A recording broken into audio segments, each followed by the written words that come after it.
Hello everyone, welcome back to Top 10 MOCs. This is Mike and these are my favorite LEGO creations from the passing week. I'll be skipping the fan MOCs this week as not many were submitted, so you can still submit in the link below, and I will bundle the fan MOCs together for next week. We have a new Star Wars design in our web store, the Resistance Y-Wing, by a new designer we started collaboration with, Bowstuds, and it seems a lot of you appreciate that we have added a sequel trilogy model. There is as always a full showcase video, along with the link to purchase instructions and support the channel in the description below. Number 10 this week is Puddle Splash Pose by MorlornEmpire, a style of cute little MOC I usually like to showcase with some great NPU. So the paddle piece is the large dish, we have some great pieces for the hedgehog's eyes and the nose, and his spikes are actually the minifigure chopstick accessory. Simple, lovely and instant mood improver. Number 9 is actually two builds from the builder Dan Co. First one is Zadig and Voltaire, and there is just something so expressive about open stud eyes in those creatures. Gotta love the combat ready snail with the Technic track armor,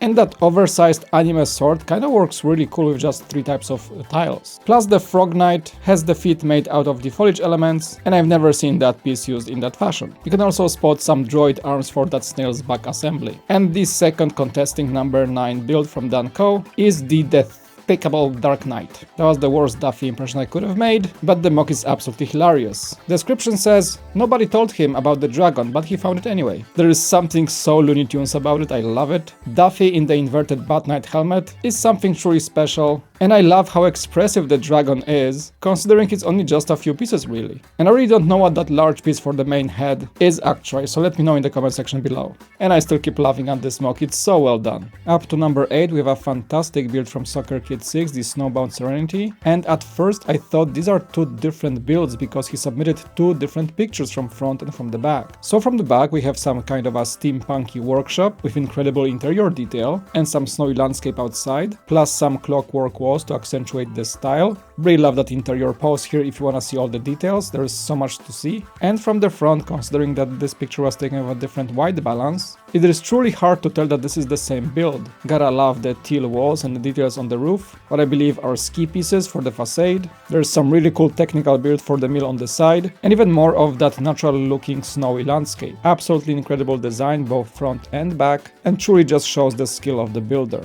Let's get Star Warsy. On number 7 we have Alec Hall with TIE Arrestors, a really cool concept for the twin ion engine style spacecraft. Really cool angling and just a minimal gribbling that make them look clean and agile. I do love the purple accents and the design for the wings. Nice contrast between dark bluish gray and light bluish gray, and whatever the front weapons are, they look really cool with the dish design. Feels like these guys could easily take an A-wing in an interceptor fight, and I really always love to see new concepts for Star Wars from the community. Let's stay within Star Wars on number 6. That's Jonas with the Dantooine build. At first it looks clean and small and even simple, but it's quite a sizable MOC if you look at the minifigures. I really love that thick tree design on the right. Very beefy, tons of foliage elements used there. The walls are nicely rounded with the ventilation openings and some decent brick texture to it throughout. There is some equipment on the roof, as well as a crane on the side, and a very natural looking foliage around, which just blends together with the building so well. Jonas has some incredible eye for architectural design in LEGO, so definitely check out his profile in one of the links below. On number 5 I have a pretty interesting MOC by First Order Luca. By the way, congratulations to First Order Luca for landing a designer job at the LEGO group just recently. This MOC is called The Error, and that's basically what happens when you cannot load a JPEG file, for example. It is quite sizable, you can just see the amount of bricks used into it. The effect is very cool. I do like the landscape or the clouds in the back being in this 3D effect, and I believe there is plenty of those 1x1 plates with a Minecraft eye printed on the side to create the windows in the buildings. There is a frame around it, so it can be a piece of art that you can hang on the wall, and yet this is another example of simplicity and execution over a complexity of a MOC.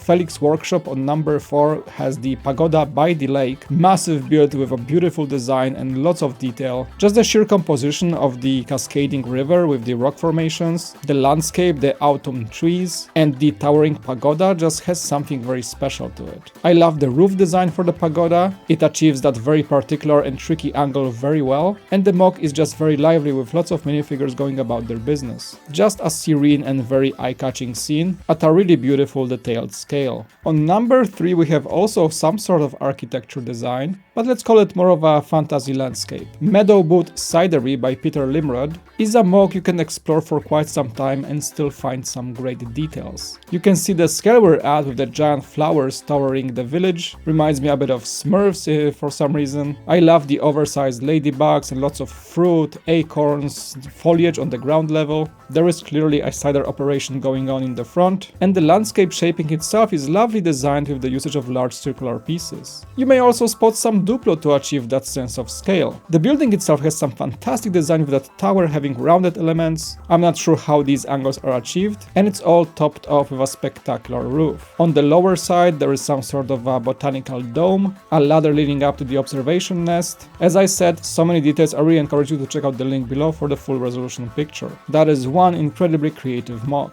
On number 2, I also have a creative MOC. This is Zachary Steinman with the Roadwork Cube. The grey elements of the cube are the newer LEGO road segments, and Zachary created something with some immense geometrical design. It's huge as well, and he's gonna be displaying this on conventions going forward, and it's just such a cool design overall. He took some great pictures of the MOC, and there's even a short spinny reel. Mind you, it might get your head spinning, so be careful. Oh, and there is a Knight 4 scale in case you are still wondering how big this is. And on number 1 we have Blake Foster with a build that is taller than himself. This is the Hashimacorp Tower, a build standing 5 feet 8 inches tall, took 1.5 years to build, started after the legendary BrickVault Chicago 23 new Hashima design, and as Blake states, it wasn't really built to be part of the next new Hashima, but it can certainly fit if the next new Hashima happens in the future. This is the headquarters of the Hashimacorp Cybernetics, a futuristic evil megacorporation, and quoting Blake, what goes on inside is known to few. Few even dare to go near the foreboding tower. The sidewalks around it are largely deserted, as even those who dare to work here come and go via the landing pad midway up. That's some lore building, very cyberpunky of course. It has working elevators, working lights throughout. You can just feel the sweat and blood put into creating this build. Blake states that his longest single session on building this was 20 hours straight, and he had multiple long sessions through the 1.5 years of build time. So if that does not deserve number 1 this week, I don't know what does. We also have lots of honorable mentions this week, and this build was